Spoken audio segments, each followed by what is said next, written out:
ये इतनी ख़ास चीज़ है कि इसके फ़वाइद जानने के बाद आप ना सिर्फ़ ख़ुद इनका इस्तेमाल शुरू कर देंगे बल्कि अपने अज़ीज़ व अकारीब दोस्त अहबाब को भी आगाह करेंगे कि अल्लाह ताला की इस नेमत से वो फ़ायदा उठाएँ।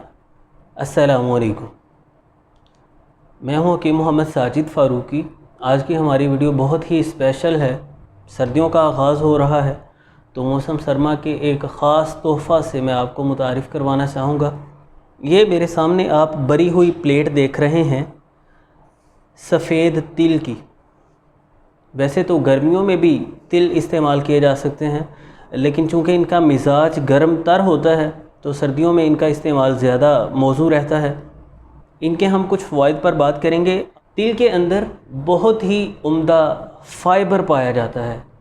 फ़ाइबर निज़ाम हज़म की इस्लाह करता है, यानी हमारे डाइजेस्टिव सिस्टम के लिए बहुत ही अच्छा है।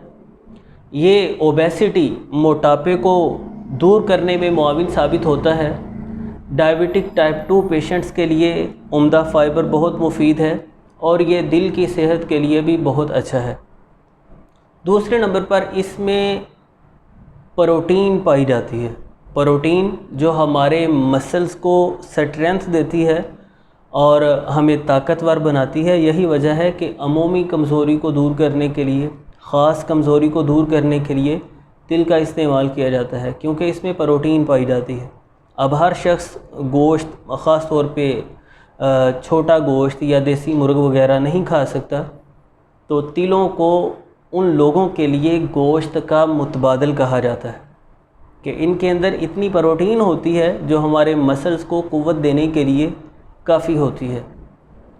मज़ीद मैं आपको बताता चला जाऊँ कि तिल खाने से बढ़ा हुआ कोलेस्ट्रोल, बुरा कोलेस्ट्रोल जो अमराज पैदा करने का सबब बनता है, वो भी नीचे आता है और ट्राइग्लिसराइड्स का लेवल भी नीचे आता है। आपको हैरत होगी इस बात से, क्योंकि तिल के अंदर भी चिकनाई पाई जाती है। तो चिकनाई पाई जाने के बावजूद ये कोलेस्ट्रोल को और ट्राइग्लिसराइड्स को कैसे नीचे लेके आता है, तो आप जान लीजिए कि तिल के अंदर सैचुरेटेड फ़ैट जस्ट 15% होता है, जो कि डिज़ोल्वेबल होता है। बाकी इसके अंदर पॉली अनसैचुरेटेड और मोनो अनसैचुरेटेड फ़ैट पाए जाते हैं, जो कि कोलेस्ट्रॉल लेवल को और ट्राइग्लिसराइड्स को नीचे लेके आते हैं। मज़ीद मैं आपको बताता चला जाऊं कि जिन लोगों का ब्लड प्रेशर हाई होता है उनके लिए भी सफ़ेद तिल बहुत मुफीद हैं, क्योंकि इनके अंदर मैग्नीशियम वाफिर मिकदार में पाया जाता है, जो ब्लड के प्रेशर को भी नीचे लेके आता है और इंसान को हार्ट स्ट्रोक यानी दिल के अटैक से भी महफूज रखता है। तिल खाना थायराइड के प्रॉब्लम का शिकार अफराद के लिए भी बहुत मुफीद है, क्योंकि इसमें कई एक ऐसे ग़िज़ाई अज्जा पाए जाते हैं जो कि थायराइड ग्लैंड के फंक्शन को ठीक रखते हैं। फॉर एग्ज़ाम्पल इसमें सेलेनियम पाया जाता है, जो कि थायराइड हार्मोन्स के बैलेंस क्रिएट करने में अहम किरदार अदा करता है। और इसके साथ साथ इसमें आयरन, जिंक और कॉपर वगैरह की भरपूर मिकदार पाई जाती है, जो थायराइड ग्लैंड के फंक्शन को बरकरार रखने में अहम किरदार अदा करते हैं। तिल खाने से खून की कमी पूरी होती है। तिलों में आयरन, जिंक, कॉपर और विटामिन B6 वाफिर मिकदार में पाए जाते हैं, जिनसे खून की प्रोडक्शन में इजाफ़ा होता है। तेज़ी से रेड ब्लड सेल्स पैदा होना शुरू होते हैं, इंसान तरोताज़ा, हशाश बशाश हो जाता है और खून की कमी पूरी हो जाती है। खून बड़ी तेज़ी से बनना शुरू हो जाता है। मज़ीद मैं आपको यह भी बताता चला जाऊँ कि हड्डियों की कमज़ोरी को दूर करने के लिए तिल बहुत ही अच्छी ग़िज़ा है। तिल कैल्शियम से भरपूर होते हैं। तिलों के इस्तेमाल के साथ हड्डियों को क़ुव्वत मिलना शुरू होती है, जिस्मानी दर्दों से इंसान को निजात मिलती है।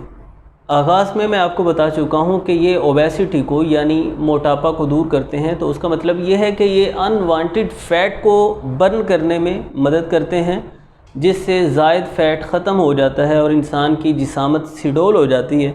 लेकिन इसके साथ साथ ये बात भी जान लीजिए कि जो लोग बहुत दुबले पतले हैं और हेल्दी वेट गेन करना चाहते हैं, उनके लिए तिलों का इस्तेमाल बहुत मुफीद रहता है, क्योंकि ये साले रतूबत पैदा करके मसल्स को स्ट्रेंथ देकर और खून की प्रोडक्शन को बढ़ाने के साथ हज़म की ख़राबियों को दूर करने के साथ इंसान को फरबा करना शुरू करते हैं। तो इसके लिए सफ़ेद तिल के साथ मगज़, बादाम, खशखाश और शक्कर मिलाकर इनको खाया जाता है सुबह शाम ये 1 चम्मच खाया जा सकता है, जिससे इंसान वेट गेन करना शुरू कर देता है। तिल खाने से क़ुव्वत मुदाफ़ियत मज़बूत होती है, क्योंकि तिलों में कई एक ग़िज़ाई अज्जा जैसे iron, zinc, copper, vitamin B6 और विटामिन E वगैरह पाए जाते हैं, जो क़ुव्वत मुदाफ़ियत को मज़बूत करने में अहम किरदार अदा करते हैं। तो हमें अपनी रोज़मर्रा की ग़िज़ा में तिलों को ज़रूर शामिल रखना चाहिए। ये एक नहायत ही मुफीद इजाफ़ा रहेगा, क्योंकि तिल इन्फ्लेमेशन को दूर करने में भी अहम किरदार अदा करते हैं। अंदरूनी सोचों को, वर्मों को तहलील करके जिस्मानी तौर पे हमें तंदुरुस्त और तवाना बनाते हैं। तिलों को कई एक मुकव्वी माजूनों में शामिल किया जाता है और अकेले भी खाया जाता है। आप रोज़ाना की बुनियाद पे 20 से 25 ग्राम तिल खा सकते हैं सर्दियों में, और छोटे बच्चे 5 से 10 ग्राम खा सकते हैं। बालिग इंसान 20 से 25 या 30 ग्राम तक भी खा सकता है और ये फ़वाइद हासिल कर सकता है। उम्मीद करता हूँ कि तिलों के फ़वाइद पर ये जो कुछ बातें आपके सामने रखी हैं, आप ज़रूर इनसे इस्तेफ़ादा करेंगे और अज़ीज़ व अकारिब के साथ भी ये बातें शेयर करेंगे। वीडियो अगर आपको अच्छी लगी है तो लाइक ज़रूर करें। चैनल पर अगर आप नए हैं या अभी तक सब्सक्राइब नहीं किया तो ज़रूर सब्सक्राइब करें, ताकि आइंदा आने वाली वीडियोज़ के भी आपको नोटिफिकेशंस मिलते रहें। बहुत शुक्रिया।